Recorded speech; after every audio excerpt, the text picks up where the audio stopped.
Hello friends, इस video में हम एरे को ज़रा डिटेल से पढ़ेंगे। आपको पता है कि हमने जितने भी एरे के लेक्चर्स देखे हैं उनमें सिर्फ एक ही डाटा टाइप यूज़ किया था, इंटीजर डाटा टाइप। तो इसमें हम डाटा टाइप भी डिफरेंट यूज़ करेंगे और 1D 2D और 3D एरे को हम डिटेल से भी पढ़ेंगे।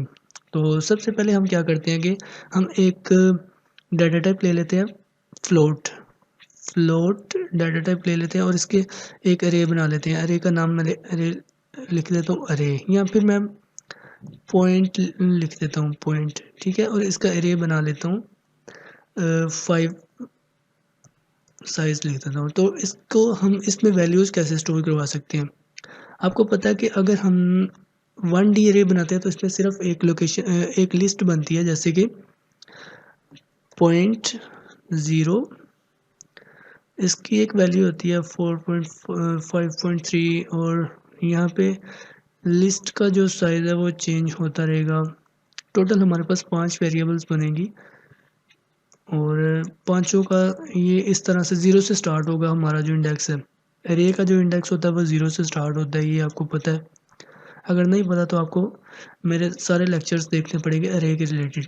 यहाँ पे मैं वैल्यूज़ चेंज कर देता हूँ 6.8 और 6.6, 74.4, 89.2। ये देखिए फ्रेंड, हमारे पास ये मैंने एक वेरिएबल एरे बनाया फ्लोट डाटा टाइप को यूज़ करके, जिसका साइज़ है 5, ठीक है। ये जो 5 वेरिएबल्स बनी है इस एरे को यूज़ करके, इसके अंदर मैंने मैनुअली वैल्यूज़ पुट कर दी हैं। अगर मैं किसी भी एक लोकेशन को प्रिंट ऑफ करवाऊँगा तो मुझे जो भी वैल्यू मैंने दी होगी वो मुझे डिस्प्ले होगी। अगर फ्लोट को हम डिस्प्ले करवाना चाहते हैं तो हमें यहाँ पे %f लिखना पड़ता है। अब आपको फॉर्मेट स्पेसिफाई करना ही पता तो आपको देखने पड़ेंगे मेरे लेक्चर्स दोबारा से। यहाँ पे मैं अपने एरे का नाम लिखता हूँ पॉइंट, यहाँ पे एरे का लोकेशन बताता हूँ कि कौन सी लोकेशन को डिस्प्ले करवाना चाहता हूँ।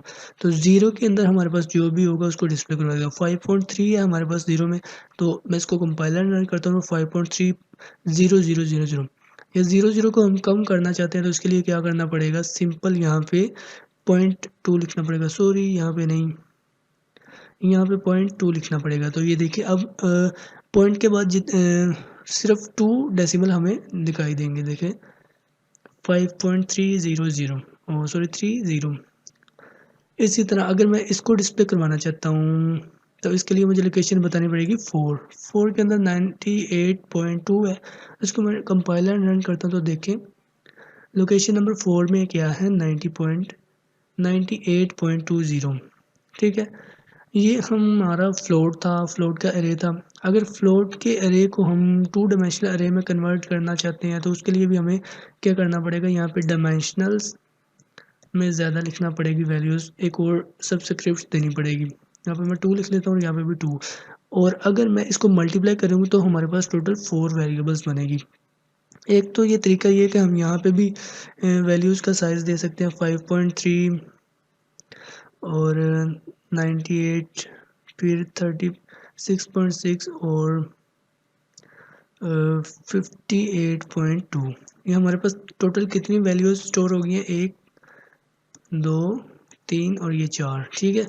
अगर इसमें से मैं किसी भी एक वैल्यू को डिस्प्ले करवाना चाहता हूँ तो मुझे क्या करना पड़ेगा, मुझे लोकेशन बतानी पड़ेगी। लोकेशन कैसे बतानी पड़ेगी, अगर आपको लोकेशन फाइंड करना नहीं आता अरे के अंदर तो आपको मेरे सारे लेक्चर्स पढ़ने पड़ेंगे अरे वाले, 1D अरे, 2D अरे और 3 डायमेंशनल अरे।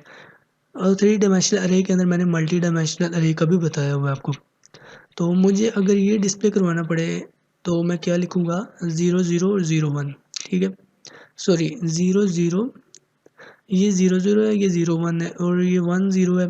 इसके लिए मुझे लिखना पड़ेगा 10। प्रिंट ऑफ करवा देता हूँ, प्रिंट ऑफ %d और यहाँ पे एरे का नाम लिखता हूँ पॉइंट, लोकेशन लिखता हूँ 1 और यहाँ पे 0। तो मुझे डिस्प्ले होगा ये 36.6 और सॉरी ये क्या डिस्प्ले हो रहा है, यहाँ पे मैंने फ्लोट लिखना था, मैंने %d लिखा हुआ है, सॉरी। तो ये देखिए फ्रेंड, अब मैं इसको दोबारा से कंपाइलर रन करता हूँ तो ये देखिए 36.6 599999। इसने क्या किया कि इसने इस वैल्यू को राउंड ऑफ कर दिया। अगर आप चाहते हैं कि राउंड ऑफ ना हो तो सिर्फ यहाँ पे मैं 0.1 लिख देता हूँ। 0.1 लिखने से क्या होगा, हमारा राउंड ऑफ ख़त्म हो जाएगा और एक्यूरेट वैल्यू हमें देगा। ठीक है, अगर मैं इसको डिस्प्ले करवाना चाहता हूँ तो इसकी लोकेशन क्या बनेगी, 1 1। तो मैं यहाँ पे लिख सकता हूँ 1 1। कंपाइलर रन करेंगे तो ये देखें 58.2। ठीक है, ये फ्लोट का 2D अरे है। अगर फ्लोट का 3D अरे भी बनाना चाहते हैं तो यहाँ पे एक और साइज़ हमें देना पड़ेगा। साइज़ कुछ भी दिख सकते हैं यहाँ पे। तो उसके लिए फिर हम इसको मल्टीप्लाई करेंगे। 2 मल्टीप्लाई बाई 2 4 और 4 मल्टीप्लाई बाई 3। 4 मल्टीप्लाई बाई 3 कितना हो गया, 4 4 और 4 12। टोटल हमारे पास 12 वेरिएबल्स बन जाएंगी। ठीक है, ये हमारा फ्लोट क्लियर है। इंटीजर तो पहले से ही क्लियर है। इसके बाद हम करेक्टर देखेंगे। 4 के लिए हमें क्या करना पड़ेगा, करेक्टर। मैंने अरे का नाम ही करेक्टर लिख दिया। इसके अंदर मैं साइज़ लिख देता हूँ 5। ठीक है, तो अगर इसकी वैल्यूज़ हम इनिशियलाइज करना चाहते हैं तो उसके लिए यहाँ पे मैं लिखूँगा। आपको पता है कि अगर हम कोई एक करेक्टर लिखते हैं तो उसको हम सिंगल कोट्स के अंदर लिखते हैं। ठीक है, करेक्टर की जो वैल्यू होती है उसको सिंगल कोट्स के अंदर लिखते हैं। तो यहाँ पे भी हमें सिंगल कोट्स यूज़ करना पड़ेगा। यहाँ पे मैं लिख देता हूँ ए, फिर कॉमा लगा के फिर से करेक्टर और बी, सॉरी AM, और यहाँ पे फिर से मुझे क्या लिखना पड़ेगा, सिंगल कोट्स और W, और फिर से सिंगल कोट्स और E, फिर से सिंगल कोट्स और यहाँ पे B, AM वेब। ठीक है, यहाँ पे मैंने AMWEB ये 5 कैरेक्टर्स स्टोर करवाए हैं। अगर मैंने इन 5 कैरेक्टर्स में से कोई भी एक कैरेक्टर देखना है तो मुझे उसकी लोकेशन बतानी पड़ेगी। सिंपल प्रिंट एफ में यहाँ पे करवा लिख लेता हूँ प्रिंट एफ, और यहाँ पे मैं %C लिखूँगा, और %C लिखने के बाद यहाँ पे क्या करना पड़ेगा, करेक्टर अरे का नाम लिखना पड़ेगा और एक यहाँ पे लोकेशन बतानी पड़ेगी। अब मैं इसको कंपाइलर रन करता हूँ तो देखिए फ्रेंड, जो फर्स्ट लोकेशन के अंदर जो स्टोर था वो हमें यहाँ पे डिस्प्ले हो रहा है। अब मैं इसको क्लोज करता हूँ और मैं लास्ट वाली लोकेशन को देखना चाहता हूँ। तो लास्ट वाली लोकेशन कौन सी है, हमारी 4। मैं 4 को डिस्प्ले कराऊंगा तो क्या शो होगा मुझे, B। ठीक है, 4 के अंदर B है। ठीक है, लेकिन फ्रेंड मैं चाहता हूँ कि ये जितना भी इसके अंदर लिखा हुआ है मुझे एज ए स्ट्रिंग दिखाई दे, एज ए स्ट्रिंग मुझे दिखाई दे। तो उसके लिए क्या करना पड़ेगा, हमें यहाँ से साइज़ ख़त्म करना पड़ेगा, इसकी सब्सक्रिप्ट ख़त्म करनी पड़ेगी और करेक्टर की जगह पे यहाँ पे स्ट्रिंग लिखना पड़ेगा। ठीक है, फॉर्मेट स्पेसिफायर हमें S लिखना पड़ेगा। अब मैं इसको कंपाइलर रन करूँगा तो ये हमें एज ए स्ट्रिंग दिखाई देगा। ये जो जितने भी करेक्टर हैं हमें इकट्ठे दिखाई देंगे एज ए स्ट्रिंग। तो मैं इसको कंपाइलर रन करता हूँ तो ये देखिए AM वेब पूरा एक लफ्ज़ लिखा हुआ है। ठीक है, और इसको हम वैल्यूज़ को यहाँ कुछ इस तरीके से भी लिख सकते हैं। यहाँ पे ये सारा कुछ ख़त्म करके डबल कोट्स लिख के हम वैल्यूज़ को स्टोर भी एज ए स्ट्रिंग करवा सकते हैं करेक्टर की कलेक्शंस में, करेक्टर अरे में, या फिर करेक्टर अरे का कलेक्शन बोल लें, आप इसको कुछ भी बोल लें, AM वेब। ठीक है, अब मैं इसको कंपाइलर रन करता हूँ तो ये भी सेम हमें वही डिस्प्ले देगा।